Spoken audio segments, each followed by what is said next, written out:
Бүгін қасиетіде киелі Түркістан шаһары 16 желтоқсан Қазақстан Республикасының тәуелсіздігіне 19 жыл толған мерекесін тойлау үстінде. Дәл қазір қаланың орталық алаңында, Есімхан алаңында жыл сайын дәстүр бойынша мектептер мен мектепке дейінгі мекемелер көрмелер ұйымдастыруда. Және де қалалық спорт бөлімінің спорттық ойындары болуда. Бостандық, егемендік алған еліміздің мерейлі мерекесін қаладағы өнерпаздар өзара концерттік бағдарламаларымен тамаша күнді жалғастыруда. Елім халқыма, дәстүр салтыма, сыйларың сенің көп екен.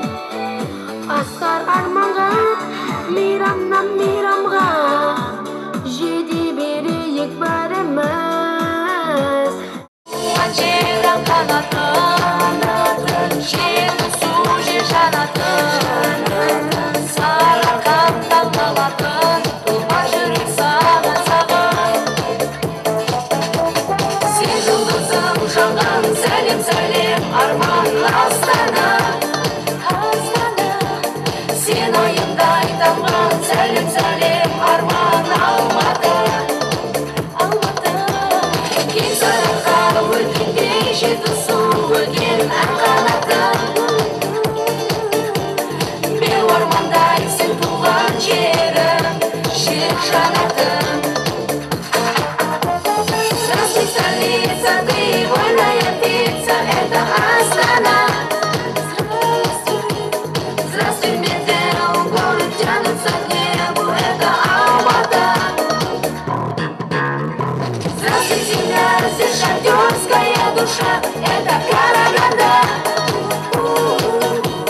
Здравствуй, страна, это мой Казахстан, здесь моя земля. Астана. Балдырын көктем, сағынып жеткен шағала күндер. Базарламасам, шырқағанда соң, таң салып әсем. Бала сабағын, көк майса шағын, барады күндер. Тербелі күйге, шайқылып бейне, ән салаңа сен. Бал дәурен, бақытты ән дәурен. Келеді қанатын самғымен. Өмірдің ұшырып ақ қуан. Баласа, бал болып бал дәурен.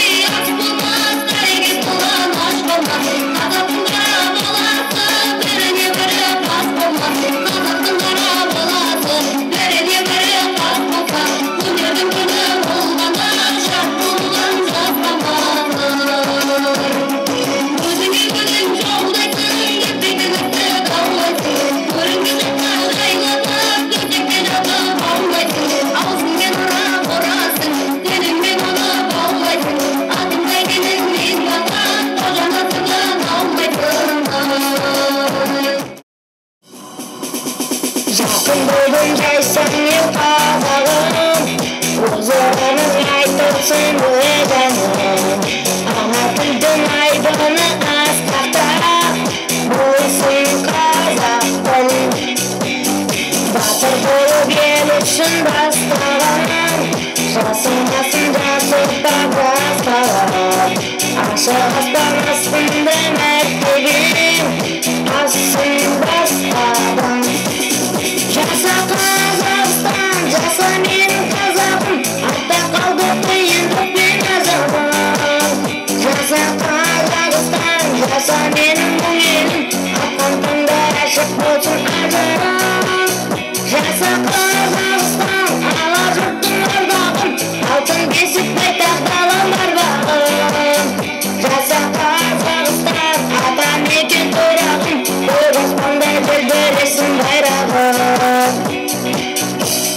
Қалада осы күнде бұл мерекені тойламаған жан қалмаған секілді. Еңбектеген баладан еңкейген қартқа дейін мерекелік шараларды тамашалап, көңіл көтеріп жүр. Құрметті де аяулы Түркістан халқының қадірменді азаматтары мен азаматшалары, бүлдіршіндер, мынау бүгінгі болып жатқан қаламыздағы тәуелсіздік күніміздің күнімен құттықтаймын. Әр уақытта, әрбір таң жақсы жарқырап шықсын. Деніміз сау болсын, ел тыныштық болсын, аспанымыз ашық болсын. Мына тәуелсіздік мерекесі туыры биік болсын, туымыз үнемі биіктен желбірей берсін. Дәстүр бойынша мерейлі мереке күні қала әкімі жүрек жарды ақ тілегін жеткізді. Түркістан халқына тілерім осы мерекеде еліміздің тәуелсіздігін нығая берсін. Халқымыздың дүниежүзілік аренада абыройы асқақтап арта берсін. Елбасымыз аман болсын. Қуат берсін ол кісіге. Үйсіздеріңізде бақыт береке болсын. Тәуелсіз Қазақстан жасасын. Егеменді ел атанғанымызға 19 жыл болды. Осы уақыт аралығында еліміз жан-жақты дамып, өркендеп өсіп жатыр. Қала әкімінің бастауымен осы желтоқсанда құрбан болған боздақтардың әруақтарына бағышталып, дастархан жайылды. Қаланың жақсысы мен жайсаңы жиылған бұл жиында ақсақалдар тілектерін жеткізіп, әсем әндер шырқалды. Біз болып, сіз болып, бәріміз мына қажырлы еңбекпен, адал еңбекпен, жақсы біліммен, сапалы біліммен, жақсы тәлім тәрбиемен үлесімізді қосайық. Құтты болсын, мереке жасай берсін тәуелсіз Қазақстан.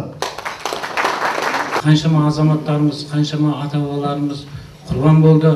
Міне бүгінгі осы өздеріңізді жинап, осындай сол кісілерге Құран бағыштап отырған, осыны ұйымдастырып отырған Қайрат Құсейінұлына сіздердің аттарыңыздан рахмет айтуға рұқсат етіңіздер. Ал енді мынау келіп жеткен тәуелсіздік күні құтты болсын. Тәуелсіз 20 жылдығына аяқ басқан, аяқтарыңыз құтты болсын. Бәріңізге бақ береке, жақсылық тілеймін. Қазақ елі ұлы көшпен, дария тағдыр суын кешкен. Қазақ жері кең даламда осы, біз балаңбыз туып өскен. Сонымен қымбатты көрермен қауым, тәуелсіздік күніне арналған мерекелік іс-шаралардың күндізгі көрсетілімін біз осымен аяқтаймыз. Біз өздеріңізбен кешкі сағат 18:00-де Есімхан алаңында өтетін гала-концерт және жастар сейілінің көрсетілімінде кездесетін боламыз.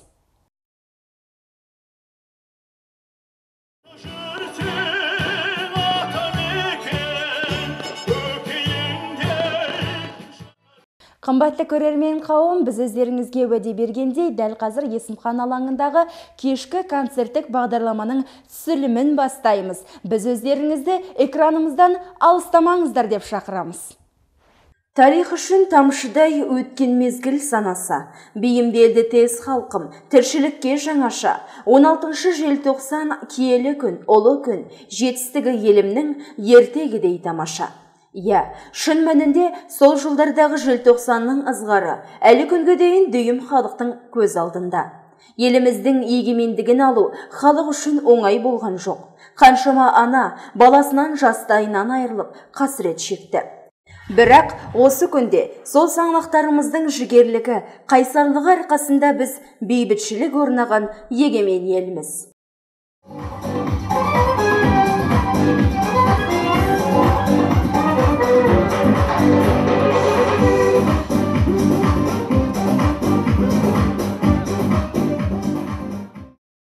Жарымда қалай іште тұмшалайын, осында келген жұртқа сәлем бердім, жүрегі аңсап тұрған жыр сарайын. Мейрамға махаббатым өшкен емес, шырайын бермейтұғын шыршадайын. Тәуелсіздік тойының қарсаңында қалайша бар күшімді жұмсамайын. Толғанып азаттықтың жыры жайлы, қолғалып домбырамды бір шабайын ай. Ай бостандық жайлы болсын толғанысым, халқыма жетсем болды қолғабысым. Тәуелсіздік дегенді бізге Құдай берген жоқ аяқ асты қорлау үшін. Biz кейде болмашыға өкпелейміз басымызға қиынды қолға қонған үшін. Егемен боп тапқаным осы ма деп қорламайы қазақтың арнамысын. Жер бетінде қаншама ұлыстар бар шарқ ұрған шұғылалы таңдар үшін. Шыбын жанын қиюға дайын олар, еркіндік аспанында самғау үшін. Ағайын азаттықтың қадірін біл кешегі асылдардың арман үшін. Қасиетті киелі Түркістан шаһарында бүгінде 16 желтоқсан Қазақстан Республикасының тәуелсіздік алған күні мерекесі тойланып жатыр. Таңертеңнен бері тойланып келе жатқан мереке кешкі гала-концертке ұласып жатыр. Гала-концерттің бастамасы дәл қазір марапаттау. Одан соң республикаға танымал әншілердің қатысуымен концертпен жалғасады. Елхан Саттарханұлы марапатталады. Қол соғып, қошемет көрсетіп қойыңыздар.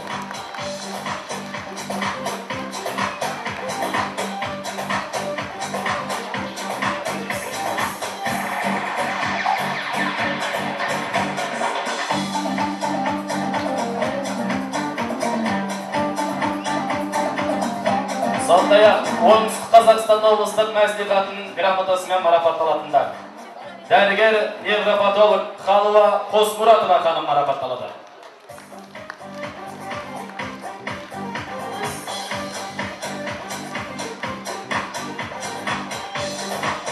Қол соғып қошемет көрсетіп қойыңыздар.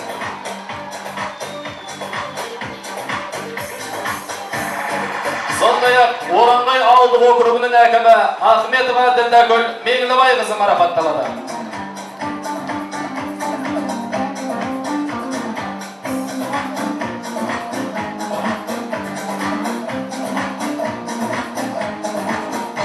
Дәл осындай марапат иесі Тұран Түркістан телеарнасының бас редакторы Асан Оспан Әмірбекұлы марапатталады.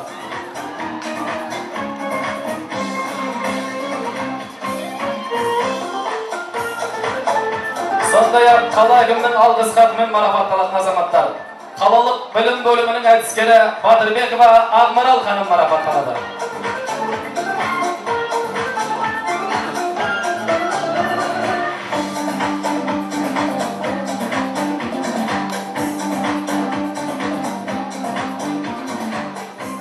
Дәл осындай алғыс хат иегері Майша Әбенов атындағы орта мектептің география пәнінің мұғалімі Жұмаділлаева Жанат ханым марапатталады.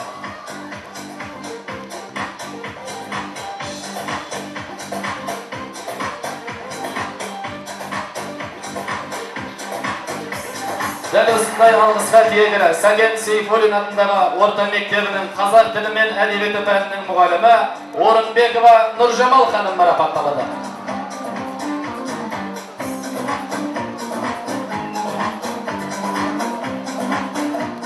Сондай-ақ медицина колледжі директорының тәрбие ісі жөніндегі орынбасары Мирзахметова Айгүл Досанқызы марапатталады.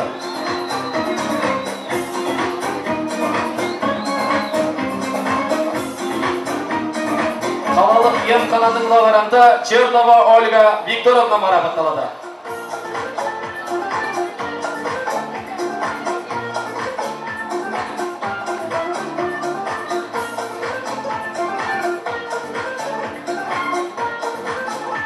Дәл осындай алғысқа тиегері кеден бекетінің қызметкері аға лейтенанты аға маман Құрманбай Марлен Мырзахметұлы марапатталады.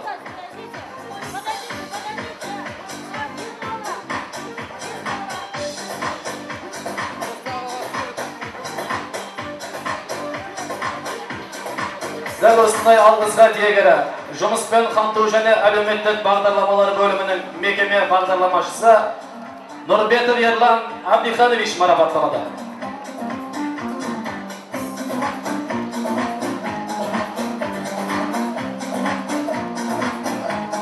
Дәл осындай алғысқа тиегері номер 2 мамандандырылған өрт сөндіру бөлімінің аға шебері, өртке қарсы қызмет прапорщигі Халиев Әуес Орынбекұлы марапатталады.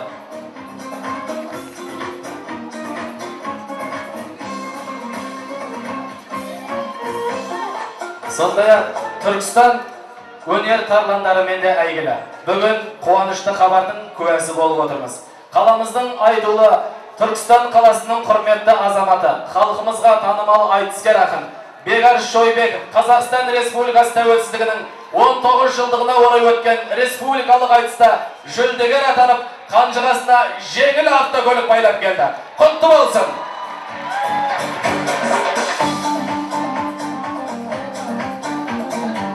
Қала әкімінің алғыс хаты сондай-ақ ақшалай сыйлығымен марапатталды. Қол соғып қошемет көрсетіп қойыңыздар.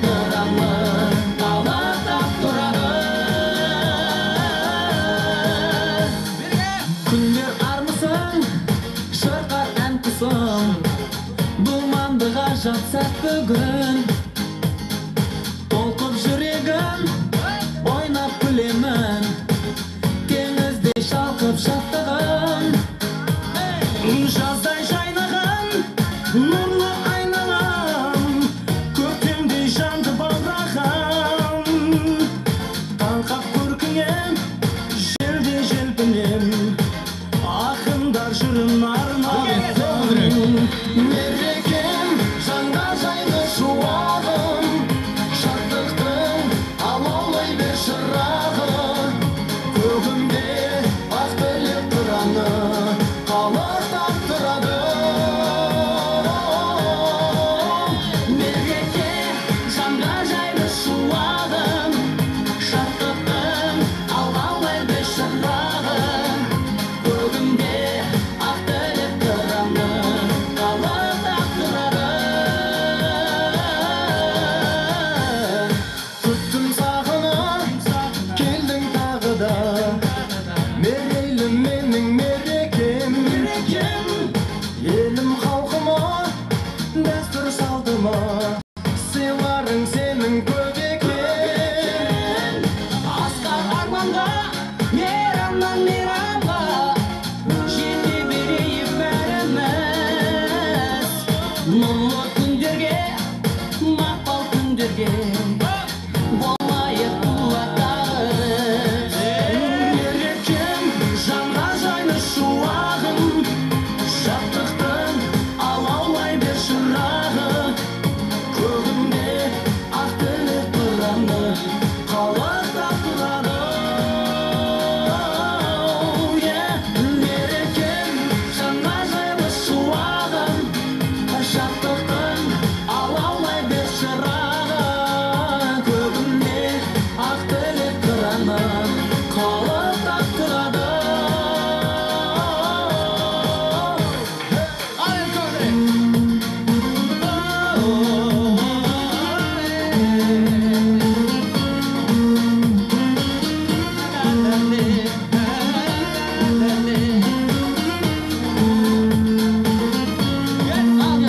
мерекем жанға жайлы шуағым шаттықтың алаулай бер шырағы көгімде қалықтап тұрады шарықтап тұрады мерекем жанға жайлы шуағым шаттықтың алаулай бер шырағы көгімде ақ тілек тұраны қалықтап тұрады мерекем 16 желтоқсан ереуіліне қатысқандардың қатарында біздің қаланың да жастары болған. Ереуілге қатысқан батыр ұлдарымыз бен батылдық көрсете білген қыздарымыз әрине әрдайым халықтың жадында, жүрегінде сақталмақ. Оларды кеш барысында қала әкімі алғыс хаттармен марапаттады. Тамаша көңілді кеш марапаттаумен басталып, эстрада жұлдыздарының қатысуымен гала концертпен жалғасты. Қонаққа келген жұлдыздар өздерінің ақ тілектерін арнап қалды. қасиетті киелі Түркістан қаласын, Түркістан жұртшылығын бүгінгі егеменді еліміздің тәуелсіздік мерекесімен шын жүректен құттықтаймыз. Әрбір қазақтың баласы, әрбір қазақтың шаңырағы бақытты, осы бақытымыз баянды болсын, өміріміз ұзақ болсын, тек қана тәуелсіздікке жете берейік.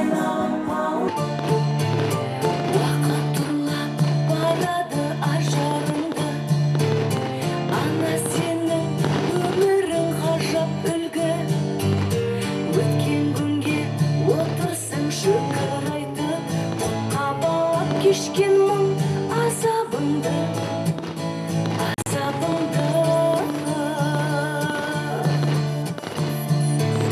Сын шақтарда қалған жоқ шүгін құлап Жаныма ана сенің жырын қуап Кеше біздер бал едік түсінбеппіз Түсіне алмай жүрміз ау бүгін бірақ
Құрметті Түркістан қаласының тұрғындары, құрметті қонақтар, бүгінгі жиналған бір еліміздің, халқымыздың керемет мерекесі бұл тәуелсіздік мерекесі деп есептелінеді.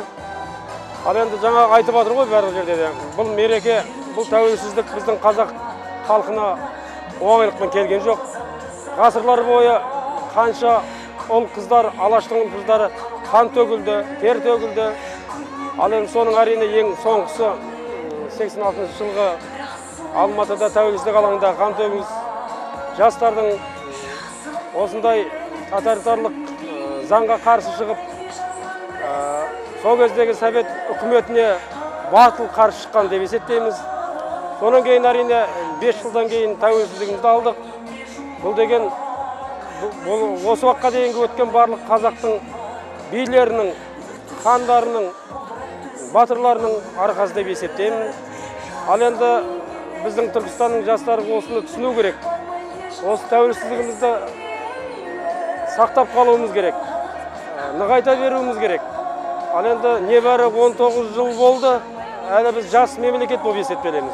Сондықтан әлі алда алатын асулар, биік шыңдар бар. Ол үшін жастар бірінші білімді болу керек. Екінші, дәстүрді, қазақтың тілін, дінін сақтау керек. Сонда ғана біз тәуелсіздікті толық ала аламыз. Құрметті Түркістан қаласының қауымы, бүгінгі мынау тәуелсіздігіміздің 19 жыл мерекесімен барлықтарыңызды шын жүректен құттықтаймын. Жалпы осы мынау тәуелсіздікке жетуіміздің себепкері болған бірде-бір азаматтардың бірімін.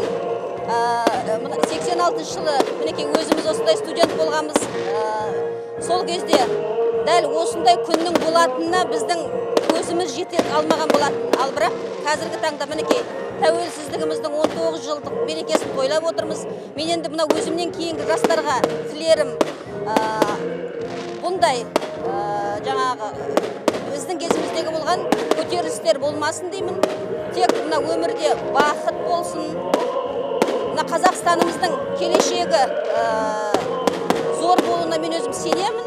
және де барлықтарыңызға осы бақыт тілеймін. Бүгінгі тәуелсіздік мейрамдарыңызбен құттықтаймын. Біздің Түркістан киелі жер, Алланың нұры жаусын. Осындай мейрамнан мейрамға жете берейік. Құдайға шүкір дейік. Осындай мейрам көп бола берсін.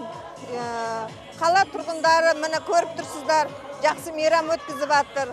Гаухар Әлімбекова келіп атыр, жігіттер тобы келіп атыр. Рахмет. Осыны ұйымдастырып атқан әкімімізге рахмет деймін. Сіздердің де денсаулықтарыңыз мықты болсын. Осындай ауа райы бізге көмектесіп тұр күннің жылуымен. Барша халқымызға тілеуім, денсаулықтар мықты болсын. Әрқашанда осындай жақсылық бола берсін. Алланың нұры жаусын. Еліміз аңсаған егемендік 19 жыл бойы еншімізде келеді. Лайым мәңгілікке, еліміздің көгінде бейбіт, бостандық болғай.